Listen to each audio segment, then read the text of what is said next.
Hello everybody. Today I'm going to do a review of a role-playing game. It's called Fantasy Age Basic Rulebook, published by Ronin, and it is part of the Age series. So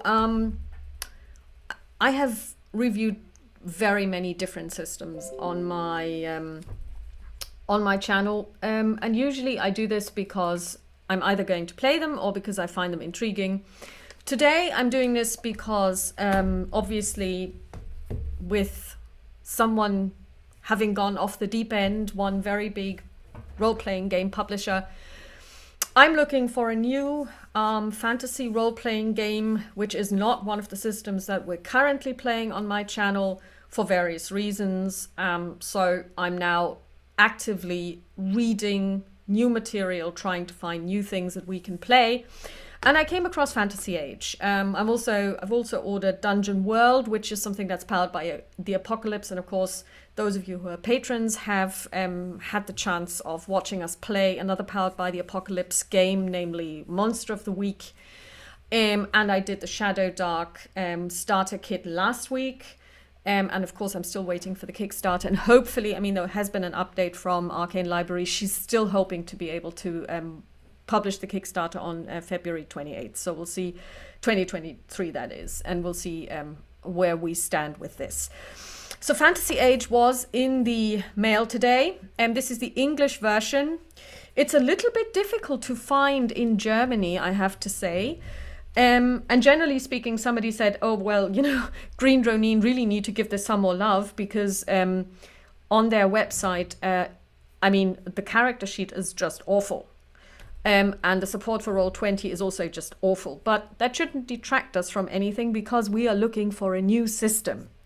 Now, some of you may actually have watched people play the system without knowing it, because this is what was used for Titan's Grave by Will Wheaton. And if you've ever played Dragon Age, the RPG, this is also powered by the Age engine.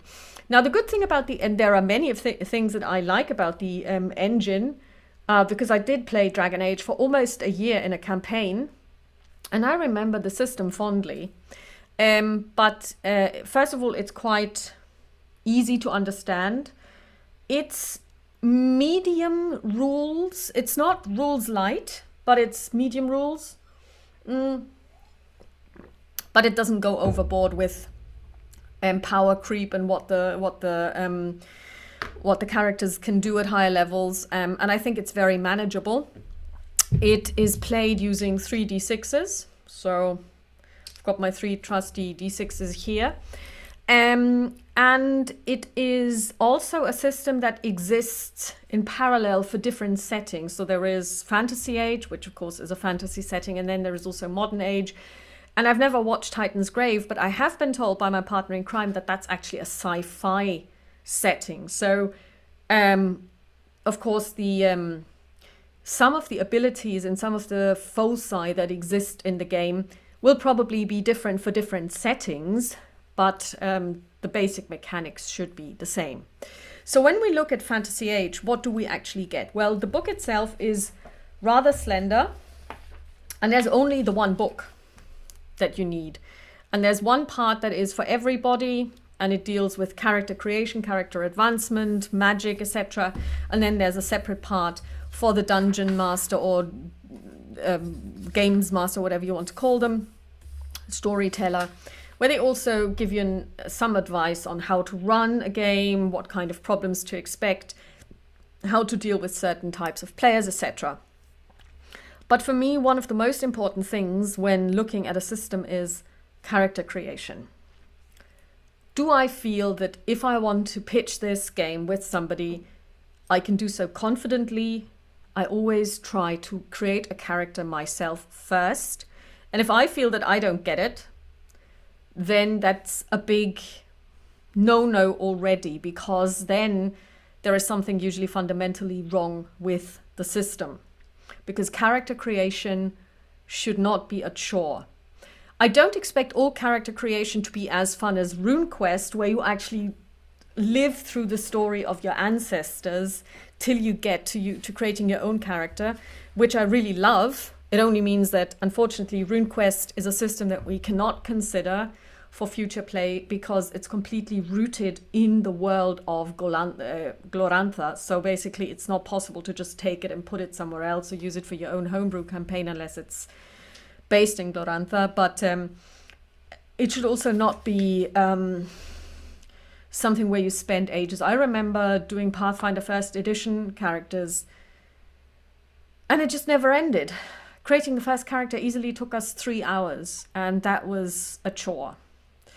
But Fantasy Age, we're going to put it to the test today. So what I'm going to do is, I will be using Roll20 just to roll the 3 d6s that we need to roll for character creation. But first, let's take a look at what the game gives us. In its basic version, you get the following races: Dwarf, Elf, Human, Gnome, Halfling, and Orc. So that's 6 races, and they're pretty standard for fantasy, high fantasy, low fantasy. And you also get 3 classes: Mage, Rogue, and Warrior. Now you might go, okay, so what about the Ranger? What about this? What about that? I will say this is not Dungeons and Dragons. This is also not DSA. This is not Pathfinder. You don't have 1 gazillion prestige classes and God knows what. It is fairly reduced in the, and I will say this, in the beginning scope. Because you have different modifications that you use for your character to customize it, to make it more of an individual so that not 2 warriors are too much alike. You have talents for the classes, which through character advancement you also gain at later stages more of. Then you also have racial, let's call them traits. So certain things that, let's say, the dwarves are really good at, or the humans are really good at. And you have foci, or focuses, as they call them. And you also have the backgrounds, such as artist, innkeeper, guilder. You can do the character creation in one of two different ways. You can either leave it all to luck and you roll on tables. So basically, luck determines your stats, and not just by rolling 3d6s, which in and of itself is luck based, but also because you have a certain order to the way they are presented, because we've got 9 abilities and they are in order, in alphabetical order: accuracy, communication, constitution, dexterity, fighting, intelligence, perception, strength, and willpower. And in its most basic form, you roll 3d6s 9 times and you note down the first value, and that is your accuracy. The second value, that's your communication. The third value, and so on and so forth. Which means that you can, I believe, exchange one pair and say, okay, so I'm going to take my communication stat and I'm going to put it in fighting, and then exchange the 2. So you swap. And that, of course, is highly luck-based. I did this once with Midgard, where this is one way of building your character for our duets, which we play on every second Wednesday.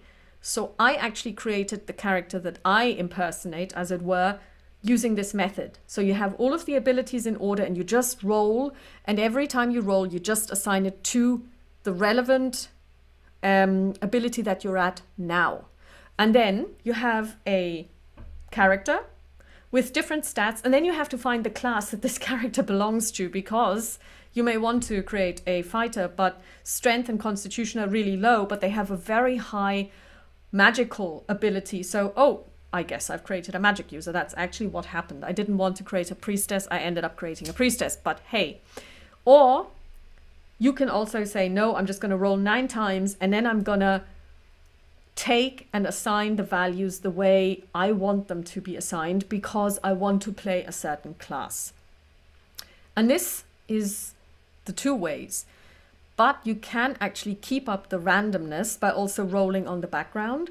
So you basically roll and you decide that the dice decide for you if it's if it's an outsider, if it's a lower class, if it's a high class, and then again within that range what you are. The reason that they give for this approach is that it's fast. You just roll through it, and you don't have to think twice about it. You just take what it gives to you. And they say that this is a good idea if you play with inexperienced players. I'm not so sure about this, because I believe that if you've never played a role-playing game before, your first experience should be great. And if the first experience is that I want to play a mage and then I end up playing a fighter that I really didn't want to play, who's an outsider, but I wanted to play a mage noble, and even at character creation I cannot actually fulfill my dreams, I may be put off. But then again, I also see the advantage of using luck only because it's fast. People don't think. There is one thing that they do introduce, and that's a character concept, which is not luck based at all, but where people are supposed to come up with a concept. And they give 5 or 6 examples, and I was like, okay, that's not good enough. If you're dealing with inexperienced players, saying, what's your character concept? I mean, to be quite honest, I find it, and I don't know how many characters I've created in the last 30 years or so, or 40 years since I've been playing. Honestly, I quite often only realize what the character concept is when we're playing. I have maybe some vague idea, but the character concept also kind of comes, for me at least, from interacting with the group, with the party. So if we have somebody who's kind of like gung-ho about it and going out, then my concept isn't, oh, being gung-ho and going all out, because we've already got one of those. Then I will play something else. And I know that the people I play with are exactly the same. So we're kind of always trying to align our concepts with one another. But we don't necessarily do this as the first step. And also here, I would have expected a list. What are possible character concepts? I mean, we've got them in Shadow Dark. I want to say she's got about 20 that you also roll on or that you choose from, but just giving 6 and then just basically a bare bones description, to my mind, that doesn't work for new starters. But again, I suppose it depends on the group that you're playing with. So having said all of this, let's build a character. And for this, we're actually going to use Roll20, because I want to roll the dice online.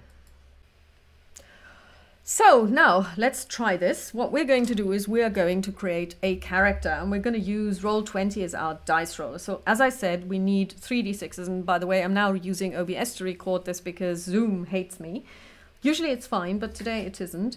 So what we're going to do is we are going to roll 3d6s 9 times, and then we are going to note down the stats for this, and then we're going to decide what character we're going to play. I have an idea. I want to build a ranger type. Now, the ranger itself isn't a class that exists, but it would be either the fighter or the rogue. So first of all, what we're going to do is we're going to roll the 3d6s. So let's see.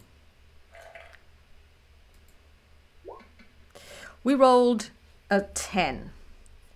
So we have to write this down, because then we have to convert the stats. Because unlike, for example, D&D, where you write down your basic stat and then you get the modifiers, this game kind of doesn't have basic stats, but only modifiers. But I'm going to explain what this means later. Next up, we have another 10.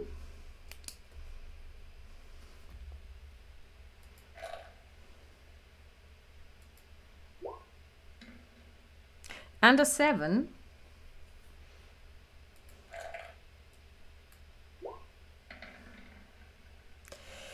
And an 8.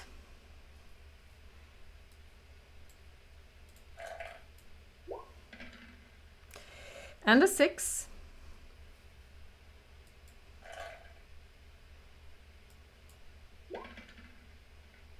And a 12. So now we've got 1, 2, 3, 4, 5, 6 stats. So we need 3 more.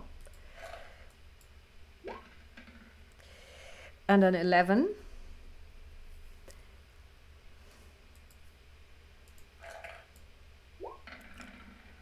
and a 13.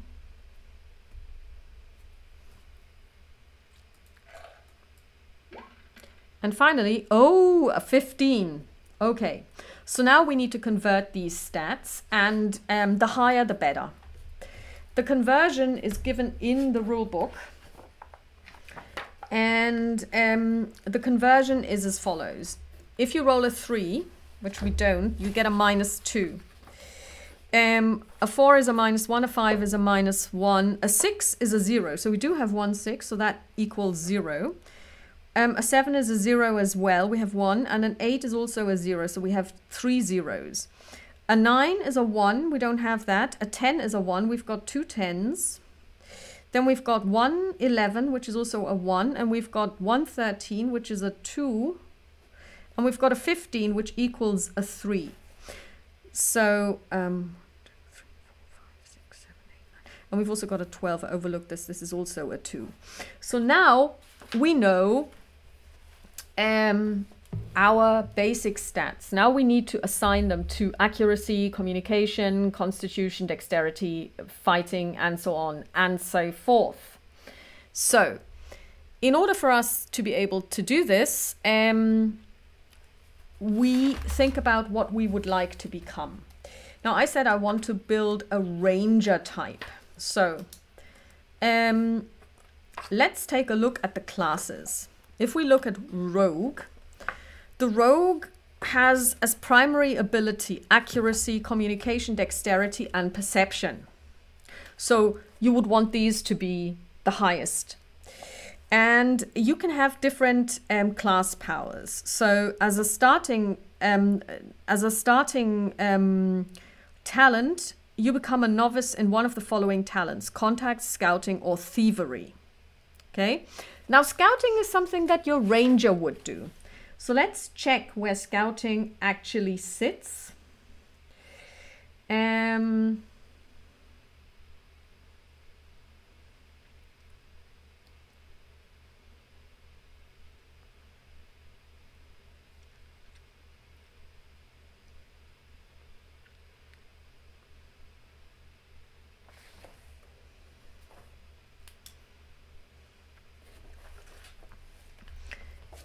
And for this, we turn to the talents section in the book. And unfortunately, I don't have a PDF of this game, so I can't really show you anything. It requires dexterity 2 or higher. So since this is our talent, we should make sure that we get dexterity at least 2 points. We could also choose thievery, because of course the rogue class also basically encompasses the thief, but we're not going to go for this. So since we know that scouting is most important to us, what we're going to do is we're going to take dexterity and make it really high. We also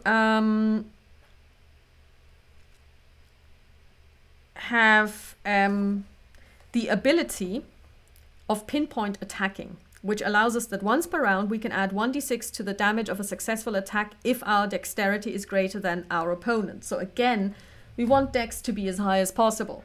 So we basically underscore dex, and at the moment our highest score is 15 equals 3, so we would put this into dex. We want dex at a 3. Then we also want accuracy as the higher tier, so we would take a 2 there.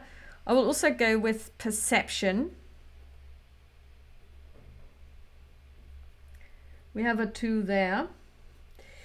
And then the last one that we would have is communication. Now I don't see my ranger to be awfully communicative, so I'll just give this a 1. And then we have the secondary abilities: constitution, fighting, intelligence, strength, and willpower. I'm going to give her constitution also a 1.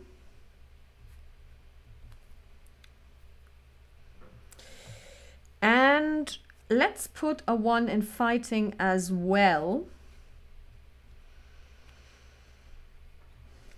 And then we have int at a 0, strength at a 0, and willpower. Now, when I say they are at 0, that doesn't mean that you can't do anything with them. It just means that you have a 0 modifier to your rolls.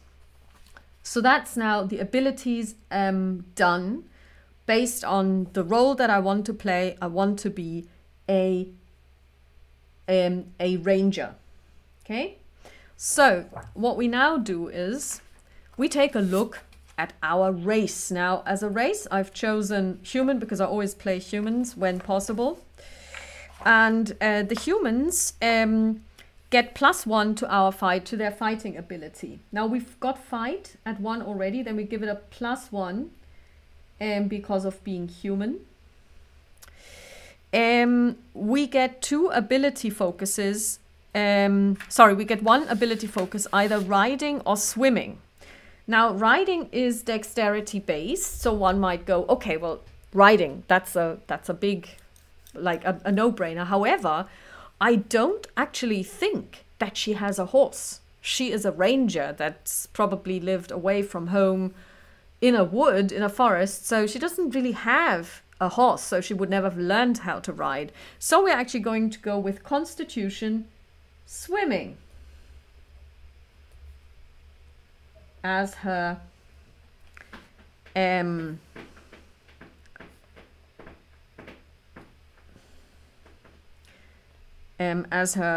focus. Her speed is equal to 10 plus dexterity. So her speed at the moment is 13. That's her base speed, because her dexterity at the moment is 3.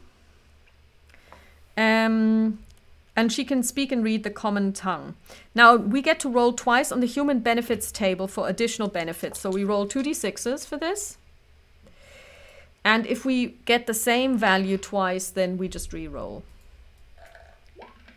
So the first one is a 10. On a 10, we get focus, accuracy, brawling.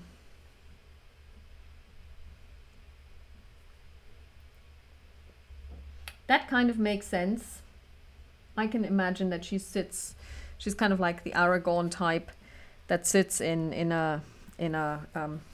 some kind of tavern and just gets into fights. And the second time we roll, we get a 6, and a 6 is focus, communication, persuasion. Okay, don't see that, but okay. And now we have everything that we need. So her dex, we put this into the and you would actually use a pencil for this, because these can change over time. So her dex is at 3, her accuracy is at 2, her perception is also at 2, and her communication is at 1. Her constitution is also 1.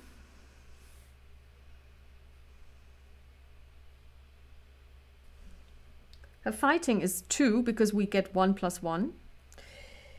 And then we've got intelligence at 0, strength at 0, and willpower at 0. So far, so good. Now we decide on a background. And here again, we've got a list that we could roll on. So basically, we could go with outsider, and there I would say she's not a criminal, she's not an exile, she's not a hermit. She's more like a wanderer.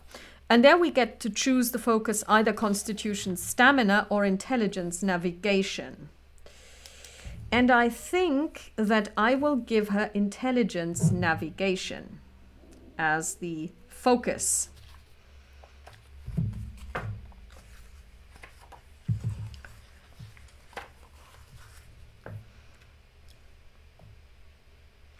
She gets leather armor as her armor of choice, which means that she ignores the armor penalty for leather armor. It affects neither her speed nor her dexterity. So her speed at the moment is 13, and she gets leather armor.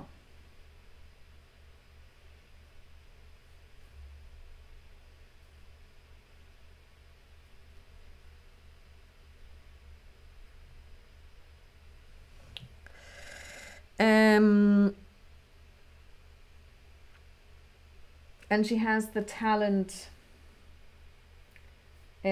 Scout at novice level.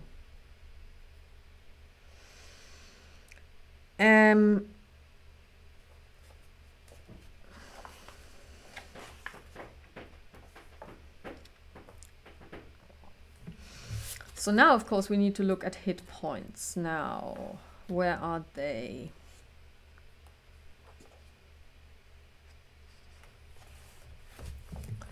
Or life points.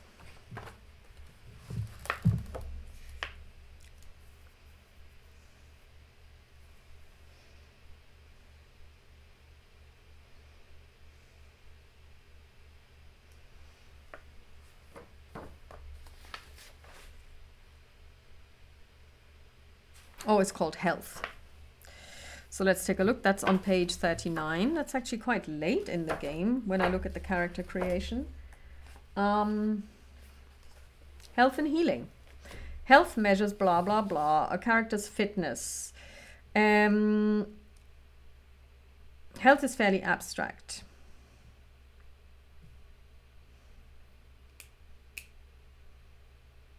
Okay, but how do I determine what my health is?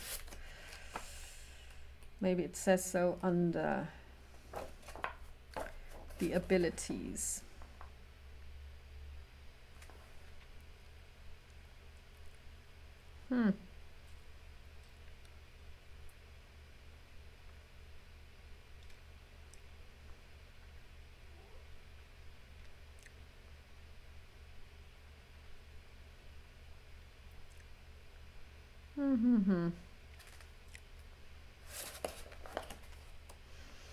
That's really weird because I can't actually see where it says what your health points are.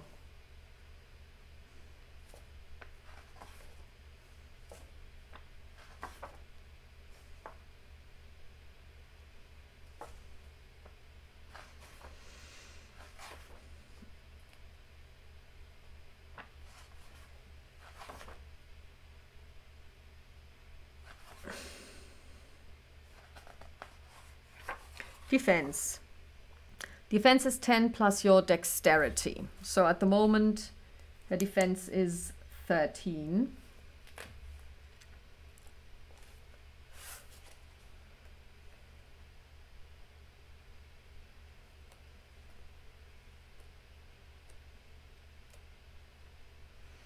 That's really weird because I can't find the health part of it. Maybe I find it if I look at character advancement. That's really odd.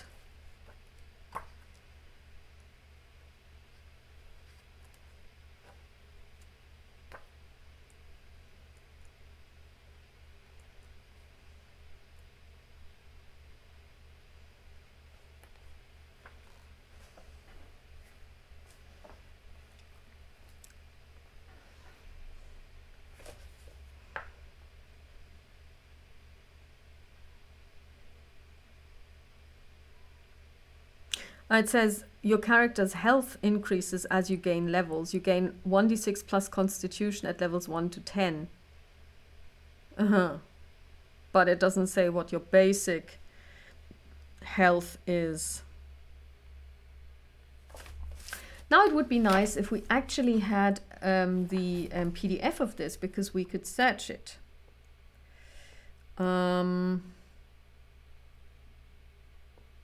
But health is just on page 39.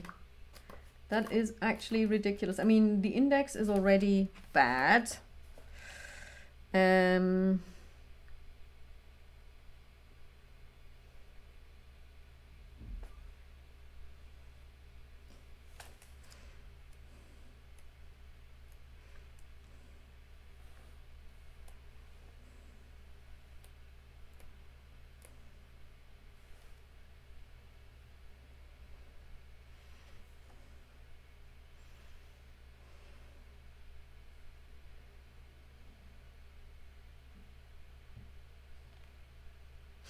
Starting health. Health is a measure, blah, blah, blah. Class choice determines starting health. Okay.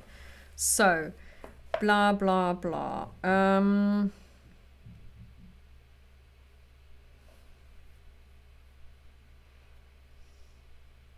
Okay, we're going to take as a weapons class, we're going to take bows.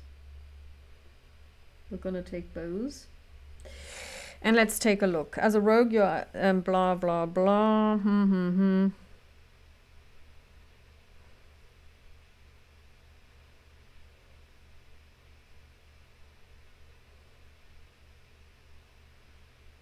Starting health is 25 plus constitution plus 1d6. So we have a constitution of 3. So now we roll a d6. And it's a 4. So it's a 25 plus 3 is 28 plus 4 is 32. That's her starting health. So essentially she has bows as her weapon.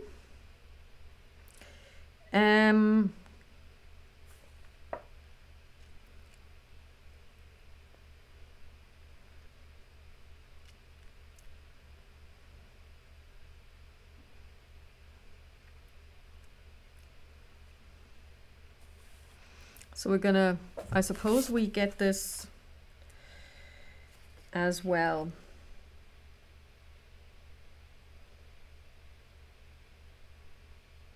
Okay, we are trained in them. So we're gonna take bows. We are also trained in brawling, which is also something that we got.